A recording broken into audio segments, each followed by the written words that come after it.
S'il y a une chose qui m'a toujours fasciné, ce sont ces auteurs qui, au sein de l'univers qu'ils ont créé, inventent des langues à leur peuple. Ado, déjà, je retournais mes BD de l'Enfeust pour découvrir le sens caché derrière les sorts des mages. Sans succès. J'ai aussi passé des heures à décoder les alphabets féeriques des tomes d'Artemis Fowl. Et mon côté passionné des langues, des mots et de leurs étymologies m'a aussi beaucoup servi lorsqu'il s'agissait d'appréhender les noms alambiqués de certains récits de fantasy. Je ne donnerai pas de titre, mais voici mon top 5 des langues fictives de la littérature. Bienvenue dans Book Facts. En dernière position, deux ex-aequo. Il s'agit du fourche-langue et du dothraki.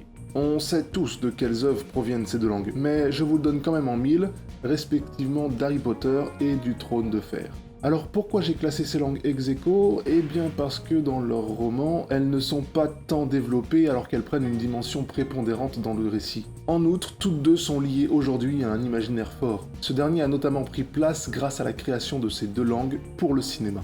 Elles ont en effet été retravaillées et complétées par deux linguistes, Francis Nolan et David Peterson, pour que les acteurs puissent l'utiliser. Là où le dothraki marque un point de plus, c'est qu'il était déjà sommairement transcrit dans la saga du Trône de Fer, là où le fourche-langue n'était décrit que par un long sifflement. Le dothraki totalise désormais plus de 3000 mots. En quatrième position, voici le Sildave. Ah, je sens que ça vous parle, ça touche à votre Madeleine de Proust. Le Sildave, cette langue que l'on parle en Sildavie, ce royaume imaginaire des Balkans inventé par Hergé, et pour les aventures de Tintin, en particulier dans le sceptre d'Ottokar. Le Sildave n'est pas une langue slave, même si son orthographe emprunte beaucoup à l'alphabet cyrillique.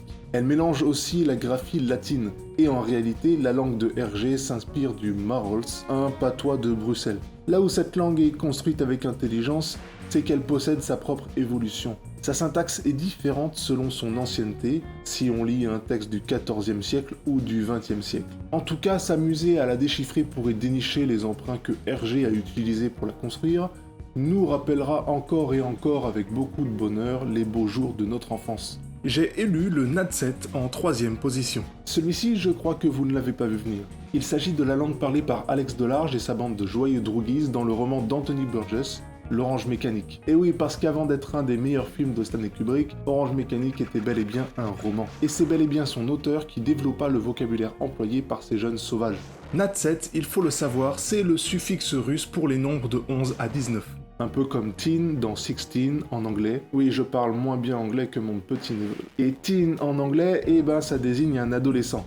Coïncidence ? Je ne crois pas. En vérité, le Natset n'est pas véritablement une langue, mais un registre de langue, argotique pour le coup, que les jeunes à la dérive de l'univers de l'Orange Mécanique utilisent entre eux. Tout ça pour renforcer l'opposition entre les adultes et les ados, laquelle est présente tout au long du roman. L'invention de ce langage a aussi permis à son auteur de faire passer l'emploi ultra-violent de mots et des actions qu'ils décrivent pour leur enlever leur sens, censurer leur description graphique et rendre Alex Delarge moins monstrueux qu'il ne l'est. En deuxième position de ce top, voilà la novlangue. Inventée par son défunt grand-père, inventée par George Orwell dans son roman 1984, celui qui a donné naissance à Big Brother, cette langue est l'expression même de la censure et de l'opposition qu'exerce le parti de Big Brother sur la population d'Océania. Clairement, leur objectif est de réduire le nombre de mots de la langue afin de diminuer le nombre de concepts et de pensées que l'on pourrait exprimer, et ainsi anéantir toute critique du parti et même toute idée de critique. Soyons fous. Alors, dans les faits, ça donne quoi ? Eh bien, par exemple, pour dire qu'un truc est bon, on emploie le mot bon. Jusqu'ici, tout va bien. Pour dire que ce même truc est délicieux, nous dirons qu'il est plus bon. Et s'il est carrément succulent, il sera double plus bon. Par contre, si ce même truc n'est pas à notre goût, on ne dira pas que c'est mauvais. Et non, puisque un adjectif qualificatif est largement suffisant pour un esprit contrôlé par le parti, ajoutons simplement un préfixe privatif. Quelque chose de mauvais est donc un bon. Et par extension, plus un bon, et double plus un bon. Voilà, vous avez compris, on vous contrôle. En première place de ce top, je vais pas faire de mauvais suspense, vous avez tous Tolkien et les langues de la Terre du Milieu au bord des lèvres. Tolkien, en bon auteur de légendes et philologue téméraire, avait pour passe-temps l'invention de langues imaginaires. Il en parle d'ailleurs avec fougue dans son livre Un vice secret. Dans l'univers de la Terre du Milieu, que l'on retrouve dans Le Seigneur des Anneaux, mais aussi dans Bilbo le Hobbit ou le Silmarillion, on retrouve moult langues dites a priori, puisqu'elles ne se fondent sur aucune langue terrestre existante. Ce sont celles parlées par les hommes, les nains, les orques, les ents, et principalement par les elfes. Ces dernières sont les langues les plus importantes de sa glossopoeia, la faculté à créer des langues, puisqu'elles sont, en comptant les dialectes, plus de 15, et les deux principales étant le Quenya et le Sindarin.